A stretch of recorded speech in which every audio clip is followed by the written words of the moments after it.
people are going to have objections when they're on your product page. They're going to think, okay, well, why shouldn't I buy this product?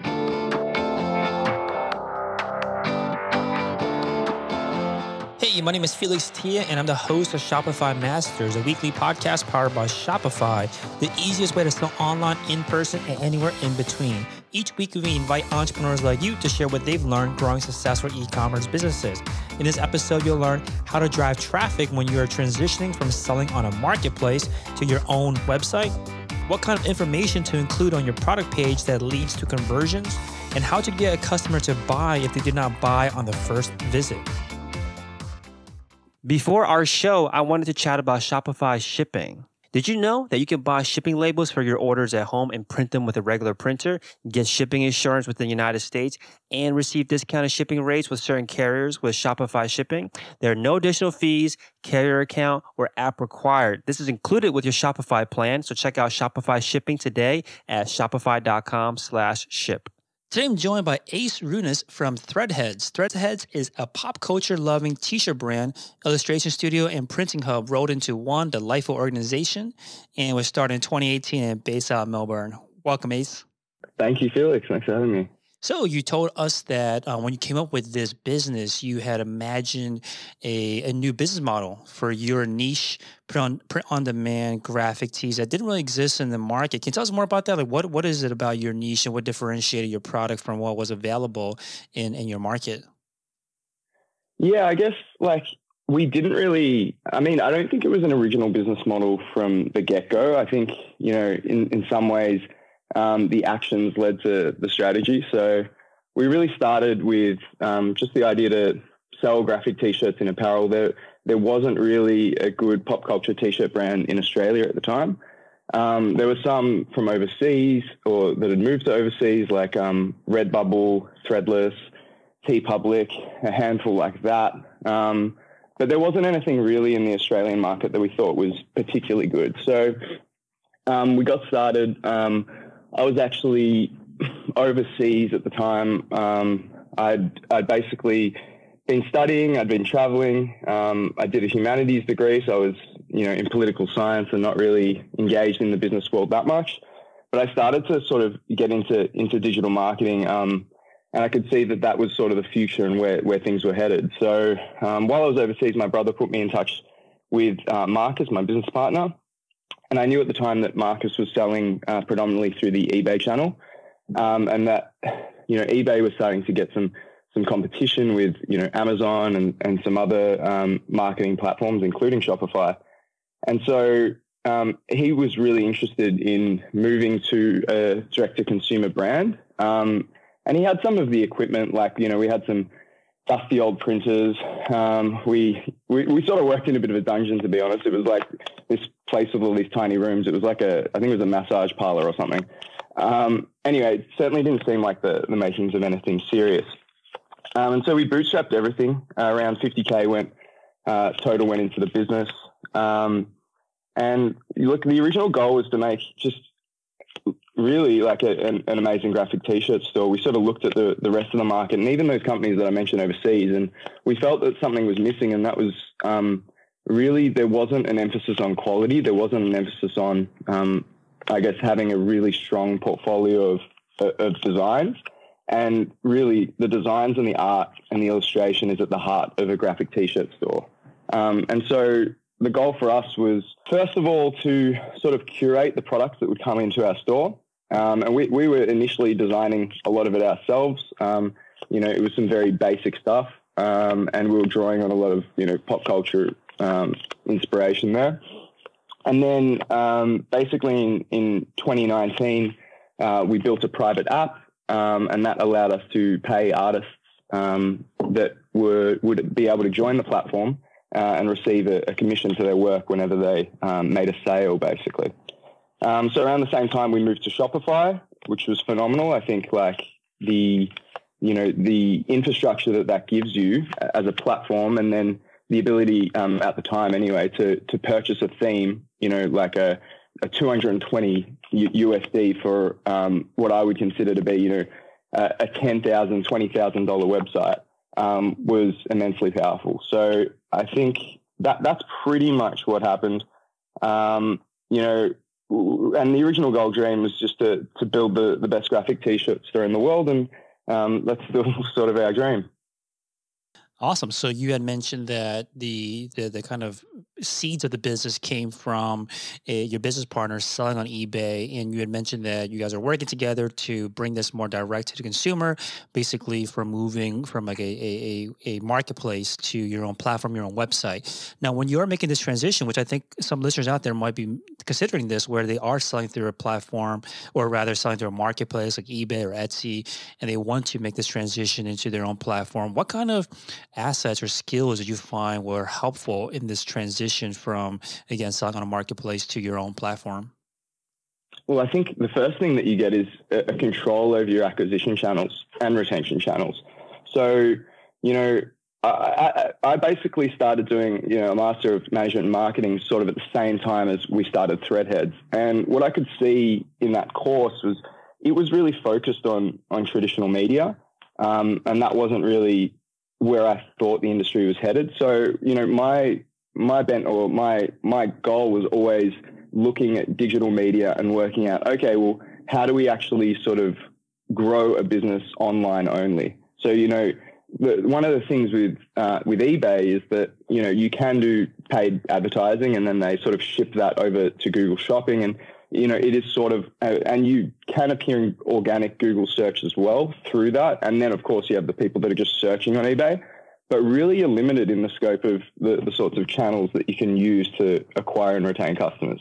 So I'd say the fundamental difference with a direct-to-consumer brand on Shopify is like, you need to be aware of, first of all, how you can actually drive traffic to your website. And I guess we can go through, you know, some of the ways you can do that. Yeah, we can definitely dive into the channels you get to now enable now that you are on your own. Yeah. So, look, I think early on in the piece, like what you'll do when you have a website and you're sort of starting off fresh is, you know, you're not really focusing on driving traffic. Even people, they might have an acceptable conversion rate, and their website might be, you know, it might be optimized to a standard that they can actually generate revenue if they get enough traffic. But, you know, in the early days for me, it was all about conversion rate optimization, website tweaks. Like I'd be thinking about the color of my add to cart button, you know, should it be purple or something like that? And it was really not, those weren't the tasks that moved the needle. And so, you know, you'd also be focusing and be bogged down with customer service and other reactive tasks. I think the hardest tasks take the most time, you know, consideration and effort. And in the beginning, founders ultimately need to be marketers. And there's, you know, you need to be obsessed with growth to some extent. And so what I think, you know, if you're trying to think about getting your first customers in a Shopify store or for your Shopify store, you know, SEO, conversion rate optimization, and email are like sort of foundational, okay? So basically you make sure you optimize your website for search and conversions when you launch your store. So I'll go into that. So like SEO, you know, you go through your titles, your meta descriptions, trying to get ranking for your brand name as a you know, the first thing you want to do. And then some longer tail sort of keywords. And then you know, you need to optimize your website for conversion. So the simple ways to do that, you know, you might go and get reviews, have an organized navigation. You know, you want people to, like, what are the goals on an e-commerce website? You want people to be able to find your products. You want people to be able to, all the products that they want. You want them to be able to add them to their cart. You know, you want them to go through checkout all in a seamless sort of flow. Then you want your product page copy. So, you know, do you have compelling messaging on your product pages that can actually convert people? You know, can you actually persuade them to buy your product? Does it convey some sort of value proposition for them? And then also use that in concert with product photography, because people are visual beasts ultimately. They want to see what they're buying. So a combination of product page copy, that is like the written communication, and then the visual communication and product photography, those in concert is what will actually get people to, you know, convert and go down your funnel to purchase. So then you've sort of set your website up. You know, you've done a bit of SEO, you've done your conversion rate optimization. You need to actually drive traffic, and both of those, you know, both SEO and conversion rate optimization, which I probably focused a bit too heavily on in the early days, don't do that immediately. They won't give you immediate wins. What you need then is you need to attract the initial customers with paid ads. And so the great thing about, a Shopify store and a direct-to-consumer brand is like, it's not like eBay. You have a lot of channels to work with. So with paid ads, Google and Facebook, period. So, you need to, for Facebook, and look, I really encourage people, if they're starting off and they're learning, just go to YouTube to learn how to do this stuff. So Facebook, you need to set up a prospecting campaign. And that means a campaign where you're going to try and get cold traffic. So people who don't know about your brand, don't know about your product, you're trying to get them to your website. You're trying to build brand awareness. Okay. Ultimately, you still want that cold traffic to convert. And that is dependent on having a good website with all the stuff that it needs to convert. But you want to get people hitting your website so they at least know that you exist. And then there's other ways to retarget them. Okay. Then the second thing I do, set up a Google Shopping campaign. So Google Shopping is a really powerful way of getting traffic, and it really takes them to the product page, which is very close to conversion already. So it's fantastic. And then you set up search campaigns, which are the sort of text-based ads that you see, at the top of Google search results, above the organic listings. So the only other thing I'd say in Google search then is also just bid on your brand name. I can't emphasize this enough. You need to bid on your brand name so people can actually, if you type in Threadheads in Google, not only you get, the organic listing because, SEO, we've sort of, Google has indexed us over time, and anyone who types Threadheads in Google will see us there as that organic listing, but you also get the paid listing above it.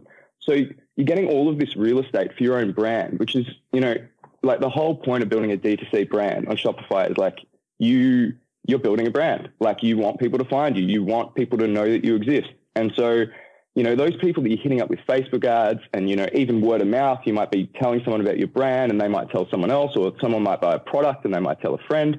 They need to be able to find you. So bid on your brand name and also try to get your name ranking in organic search. And that's already a great start to sort of, making sure that your name is carries some value or carries some weight, I would say.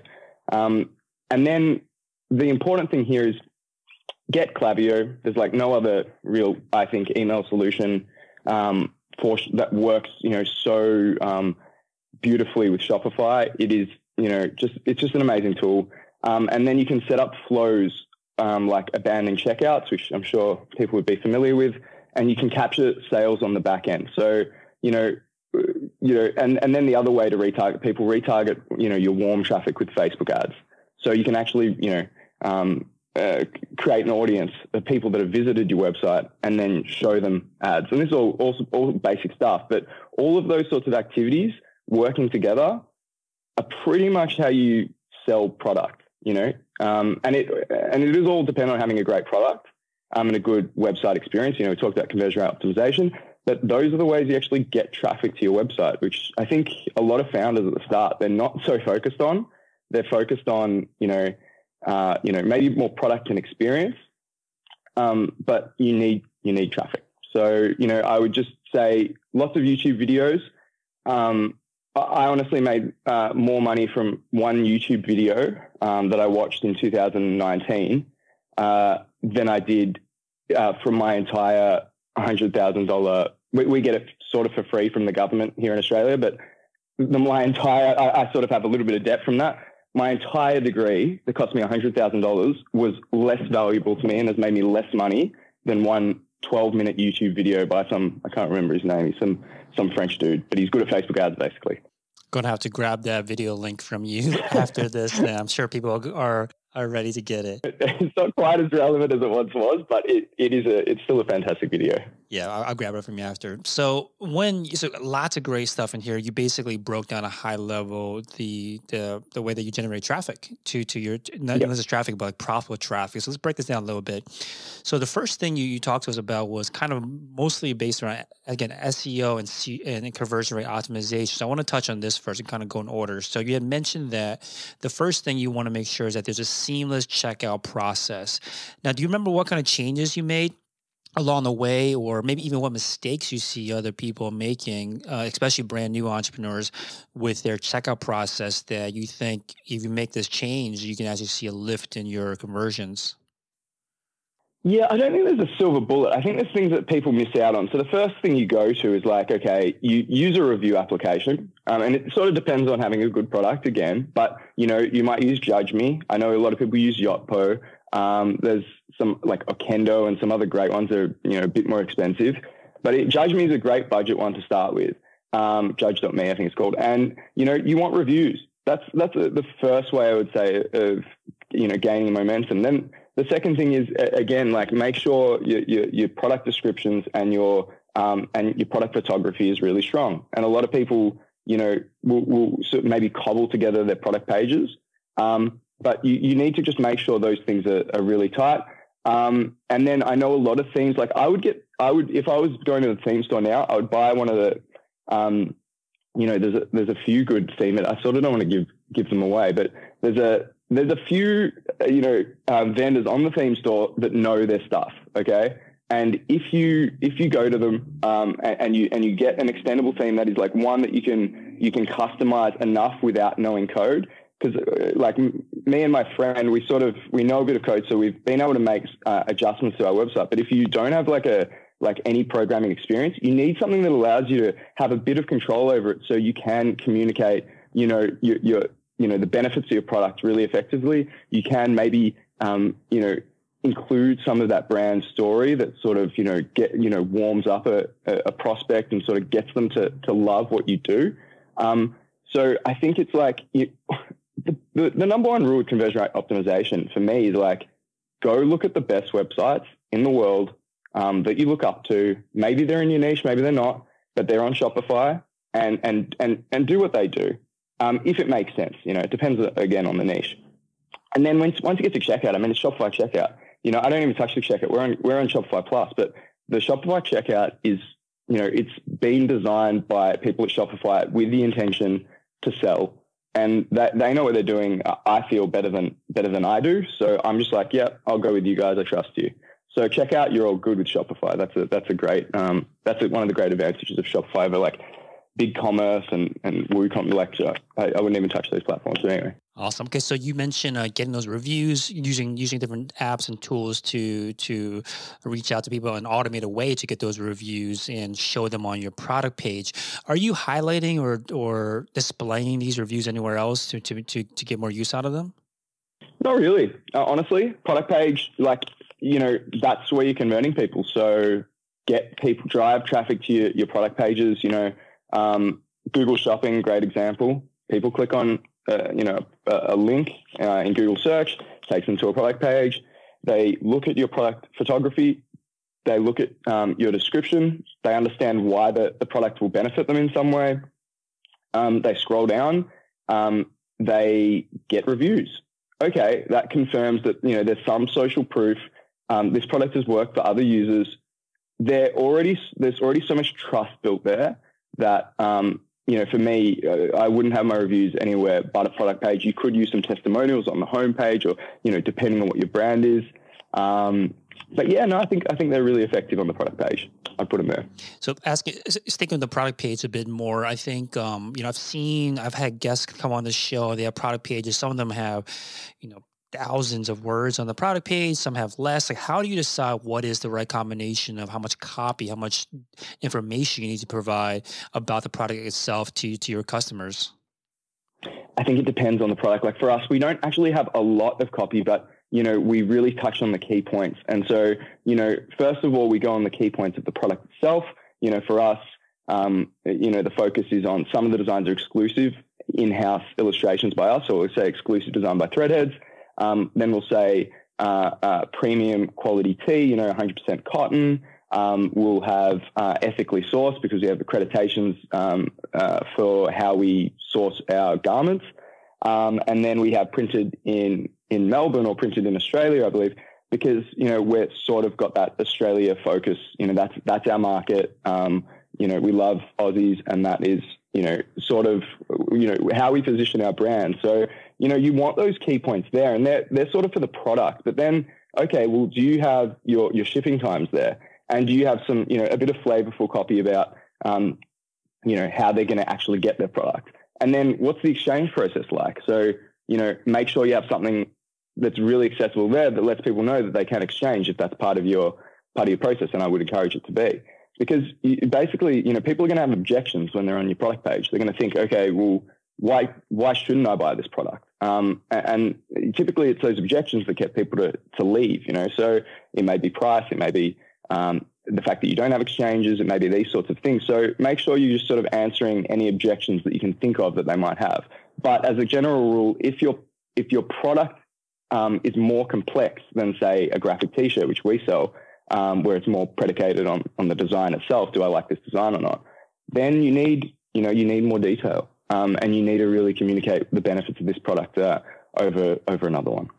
Got it. Okay, so then let's dive into the actual traffic that you've been able to generate. And you had told us that you've had a crazy return basically on your investment, on your ad spend here. You said, it says here that $200,000 that got turned into $1.8 million in return. That's a 9x return, which is a lot. And I'm just letting people know, because this is an important part to be able to pay attention to, because you had the experience here and the success here. So let's talk about that. So you mentioned first a prospecting campaign to kick things off. You want to get that cold traffic in. And this is through both Facebook and Google Ads. Like, what are you doing to prospect for new customers? What are we doing to prospect? So it depends on your store. Like, we're a unique brand in that we have lots of different customer segments. So I think, the first thing you do whenever you're targeting someone with an ad campaign, whether it's on Google or Facebook, is you're thinking about what your target audience is, and then you're thinking about within that audience, which respective segments are going to respond to a given message or product. And so for us, I might think about, in a prospecting campaign on Facebook ads, I might think, okay, I'm going to go after people that like cats and also like fashion and apparel. Okay. So they have a cat and they have, some interesting clothing. And then I'm going to show them cat T-shirts. So that's an example of segmentation where, in a prospecting campaign, these guys don't know our brand. They might have never seen Threadheads, but if I put cat T-shirts in front of someone who has a cat and also like fashion and apparel, and the cat T-shirts are funny, they might buy it. And I think they're a better chance of buying it than just showing it to everyone in Australia, for example. So I think that, especially, I don't know how aware your audience is of, the changes that are coming with iOS 14, but basically Apple doesn't like Facebook, and they're, controlling, data for user privacy on their platform or on their devices. So I think segmentation will become even more relevant. And so you need to make sure that your targeting is on point. And the same things for Google ads. It's like, okay, well, if I want people to find cat T-shirts, first of all, I'm only going to make it relevant to the keywords that involve cat and T-shirt. And then I'm going to show them a landing page with cat T-shirts. And so all you're doing is really trying to match what the user is looking for or what you think their interest might be, and then the offer that you put in front of them. And I think this is fundamental marketing that people are doing, even on traditional media. For example, on television, primetime, you might put a product that has a very broad appeal. If it's, we've got the tennis on at the moment, we've got the Australian Open, you might put things that are more related to sport, on television if you were running a TV ad. The great thing about, digital media is, though, it's sort of democratized the accessibility of it, just like Shopify has in a way. You don't need to, place a TV ad anymore. It's not that expensive. So what I would say is test, experiment, try to find those audience segments that, are going to resonate with your message or your product. And then, through testing, you'll find those segments, and you'll start to see, hopefully, a good return on your ad spend.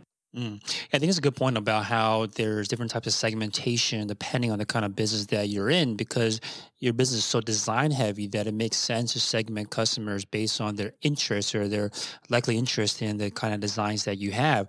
But you also have a ton of products, so there must be a lot of segmentation going. Talk to us about how you manage this, or whenever you onboard or update your inventory, how do you make sure that you have the entire basically advertising infrastructure set up so that you can segment based on new designs?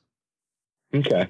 So, look, there's a few ways. I think it depends what sort of ad creative you're doing. So if you do a carousel ad, for example, you could use a feed app. There's one called Awesome Facebook Product Feed. So if you have a larger catalog store, you'd use a feed app, and you do the same for Google Shopping as well. And then you could do carousel ads, and you could update that carousel with products for that given segment, like the cat t-shirts, and showing them, to a cat segment. So a cat segment, that's a thing. So, that's just like one example, showing those products. I think the other thing is like, you're updating your collections, but you could do just a single image ad that shows someone wearing a cat t-shirt. And we're doing a GIF one right now where there's these, basically the girl is in like the cat dimension, and there's these cats sort of floating in free space around her in this sort of portal. And that's just sort of a GIF/video ad, short MP4 ad. And that, then that drives them to a cat landing page that shows, it's just a, Shopify collection. So you don't need to even do, carousel ads or anything like that. It's more like, okay, what ad do I need to make to drive people to this landing page? And then who do I need to show it to? And then you think of a creative or an ad around that. Got it. Now, these ads you're talking about, and I see the one you're talking about right now on your landing page on your website. Is there a difference that you see in the conversions or the return ad spend when you're doing something like just a straight up product photo versus on a model or a lifestyle photo? Like, do you see a difference in what works specifically for t-shirt companies and brands?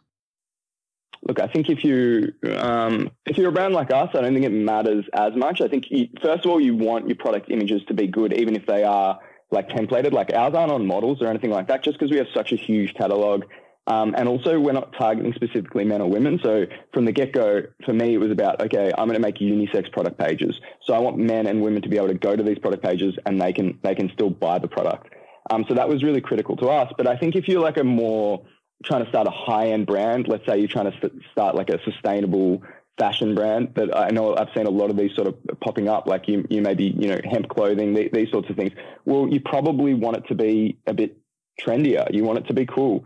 So you need some good model photography. And in many cases, well, you're going to use the same photography that are on your product page in your ad. So I think it's about, if you're doing a photo shoot, you're trying to organize that product photography that I mentioned was so important earlier on for conversion rate optimization. You're going and you're getting some really good photography that you can use across, multiple channels. Don't just use it on, in your Facebook ad. Use it on your product page. So first of all, there's a good fit between those two. Someone clicks on your ad, then they get taken to a landing page and it has the same image. That's great, as well as other images, obviously.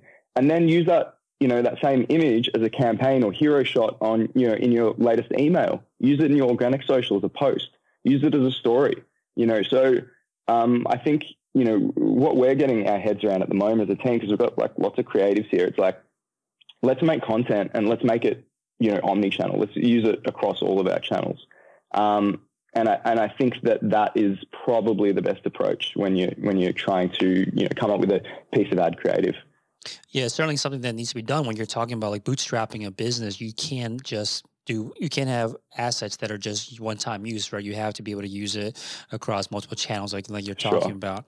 Now, for specifically these prospecting campaigns, when these customers, these prospects see your products for the first time, are you looking to get the conversion right on that first visit, or what is the kind of funnel look like for you guys? Yeah, I think we're not a very high involvement purchase. So that means there's not a lot of consideration that has to go into buying a t-shirt. It's not that expensive. It's a graphic t-shirt. So, they might buy there and there, and we want them to. So I think, most of the time with these sorts of, a brand like ours, we definitely want a good return from our prospecting campaigns. And I think that's true for most Facebook advertisers or media buyers. It's like they want a return from their prospecting campaigns. It can't just be all done on the back end with retargeting. And I think that's even more true given the sort of changes we're seeing to the Facebook ecosystem coming now. Got it. So if you have a low consideration product like a t-shirt, for example, they're talking about, you really have to optimize or aim to get the sale on that first visit. Otherwise, it's probably not going to be profitable if you're looking just to get a customer on the back end, at least based on your experience. Now, if they land on your site and they happen to not buy, where do they typically come from next? Where does the customer come from next? Is it usually email or retargeting? Where's your, if you had to focus on one area, especially anyone that's just starting out, like where should their focus be on to get that customer if they haven't purchased yet? Yep. So there's three ways. So the first way is retargeting on Facebook ads. That's the most obvious way. And you know, potentially use a dynamic product ad and you show them the products that they were looking at. That's a very common one. The second way would be make sure, again, that you bid on your brand name in Google Ads and that you're optimizing SEO or optimizing organic search so you can rank for your brand name, because people might not buy there, but they might remember your name. And so they might type, and we see this quite commonly, they might then type, you know, Threadheads in days later, go back to the website, and they still have that product in their cart, or they go back to the product page they're looking at, or they buy other products. So you need to be present for your brand name. And the third thing is absolutely, you know, pop-up form with Klaviyo. Make sure you at least give yourself a chance to capture their email. You know, if they get all the way to checkout and then they abandon, you'll get their email anyway through, you know, the Shopify checkout and that integration with Klaviyo. But if they don't make it all that way, if you have a pop-up form and they get their 5 or 10% code or whatever your offer is, then, you know, that's another great way of retargeting them on the back end. Hey, real quick, if you're enjoying the show, please leave us a review on iTunes to let us know what you think or what you'd like to hear more of. Now, let's get back to the interview. Got it. So you mentioned this previously, then also just now about bidding on your brand name. And when I first heard that, at first glance, it sounded like a long-term play that eventually you have the brand awareness where people will search for your name. But you're saying that you should try to capture that search traffic earlier than a kind of a longer-term play. Is that accurate? That, you know, from day one or from the beginning of you running traffic to a brand new store, brand new brand, you still want to be able to bid on your brand name? I think it would be in the first. I think it would. Well, I mean, if you think about it immediately, well, if you started a store and you haven't done that much SEO, or you have done your SEO, but you know you haven't given Google the time to crawl your page. Well, if you start immediately running Facebook ads, and let's say they don't use an email capture form, and they don't, you don't hit them up with retargeting on Facebook ads, so you can't capture them that way. Well, as soon as they leave your store, they won't be able to find you unless they do a direct query, you know, and type in, threadheads.com.au, for example. If it's not a direct visit and they don't remember your URL, well, they can't find you. So you need to somehow be appearing in search. And, you know, you might say, I'm happy to just go with the organic play and try to rank for my name using SEO. And that's fine. But there can be certain problems with that too. Like, what if your name is similar to some other word? Like, for example, Apple, the tech company. It's like, well, you know, their name is also the same as a piece of fruit. So if you're starting off and your name is the same as a piece of fruit, well, potentially you might run into issues there. But I think more generally, yeah, you can afford to bid on your brand name because, like, you don't actually pay that much for the clicks if it is maybe technical, but if it's an exact match keyword, then you're not going to pay that much for that. So I think the benefits of having that real estate for your name outweigh the cost. Got it. Now, you had mentioned that with SEO and organic, you mentioned that the technicals need to be in order, like meta tags, titles, make sure your images are tagged correctly. Is there much more that you can do when you're a t-shirt like a business? Like, and I think some businesses are highly technical or highly complex where, you know, there's a pros and cons of that. One of the pros, I think, is they just have more things to talk about. When it comes to like a t-shirt business, how do you make sure? How do you, I guess, give more kind of juice to Google in order for you to rank better? Yeah. So I think it's overall content. So, you know, I don't think we've needed a lot of content, but you do need. I mean, at the end of the day, Google just vacuums up HTML.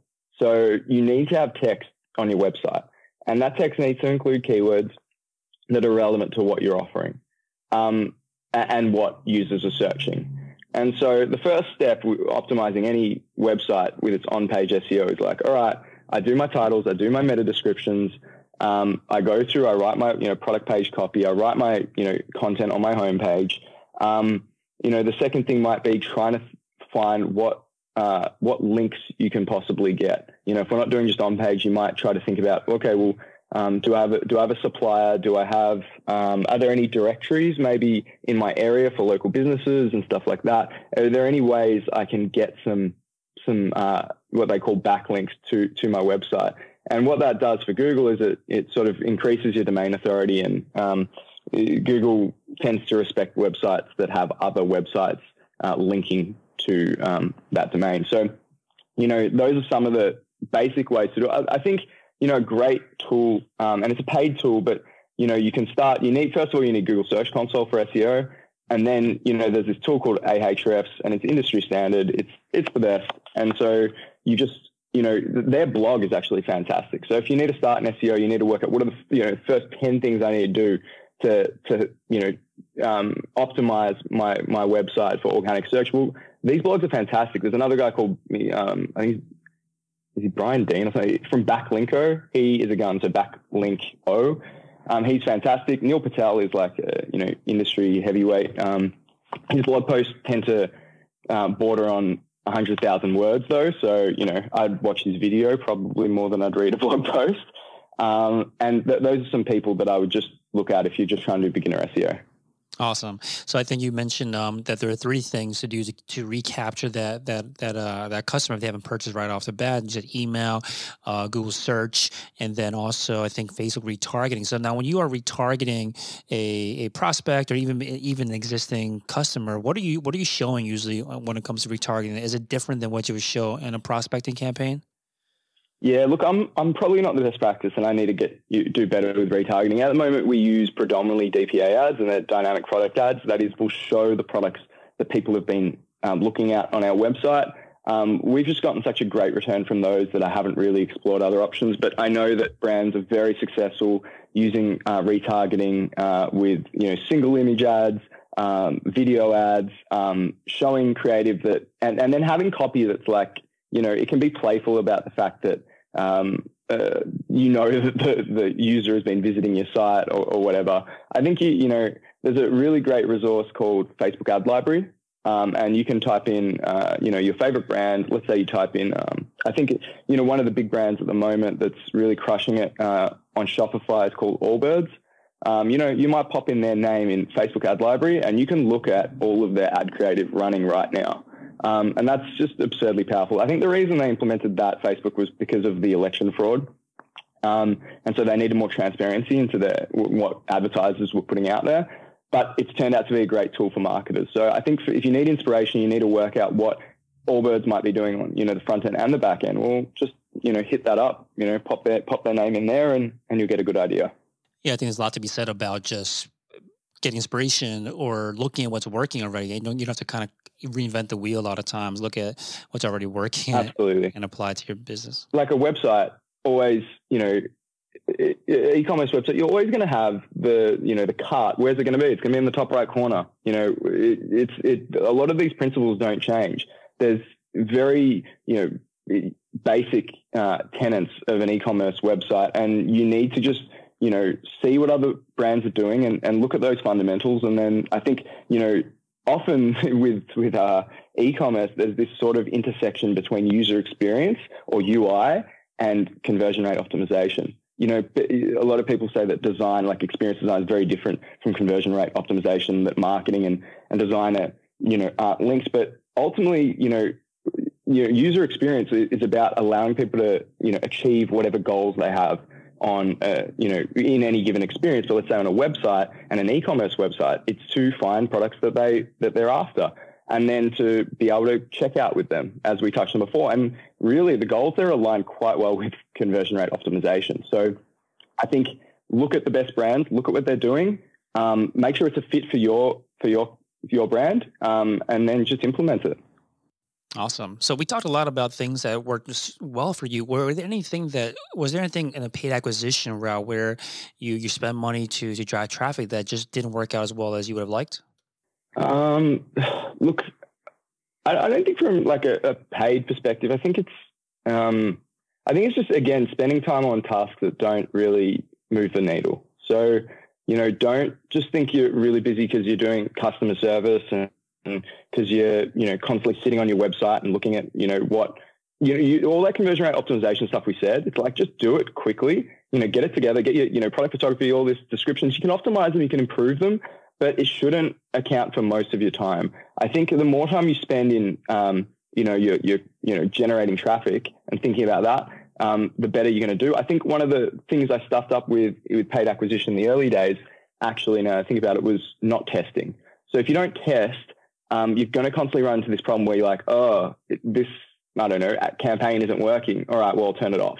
Well, look, if you tested more ad sets, or you were thinking about different audiences or different creative, instead of choosing a different color for your add to cart button on your product page, you would get closer to your goal of getting a good return on your ad spend. So I think, more time testing, and maybe on things that really should be tested, that are really important. Yeah, I think this kind of almost like self-awareness can make or break you, right? It can kill a lot of your resources if you aren't aware that you're using your energy or money or time on things that aren't actually moving the needle. So now this might just be maybe like gut instinct for you or just second nature for you at this point, but what's the kind of question that you ask yourself to make sure that you're focusing on things that are actually moving the needle? How do you make sure that on a given task, you're not sinking time in something that's actually not going to make a difference?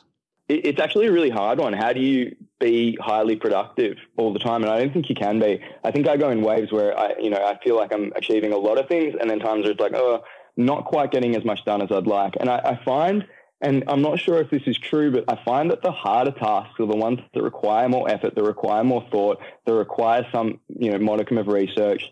Those are the ones that actually move the needle. So like, if I give you an example, I have not done an about page, or, what you call our story, like an about page. I've not done it for months. And my friend Ash, who works with me, is like, hey, have you done the about page? And I still haven't done it. And it's like, that is something that adds a lot of value to the brand. It's like a lot of, websites, they have an about page, and, we've gotten this far and we still don't. So look, I would say after this, interview, I'm working on the damn about page, and work on the tasks that, take a bit of time, that take a bit of effort, that are actually, that you sort of know intuitively are valuable. And I think that also comes from just lots of research. You listen to podcasts, you're watching YouTube videos, you get inspiration, you see what other brands are doing, and it's working for them. So that already is a great, it's a great source of truth.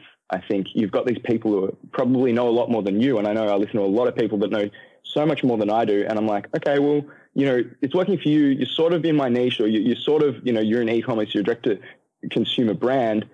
Well, that will move the needle, sort of thing. And it should be, I should just say, it should be focused on selling. As I said, a founder has to be growth oriented. They have to be marketers. So we're talking about moving the needle. Customer service is great because you're trying to keep customers and stuff like that. It's really important. Customer experience is everything, but think about how you're going to sell your next product. That's what I would say.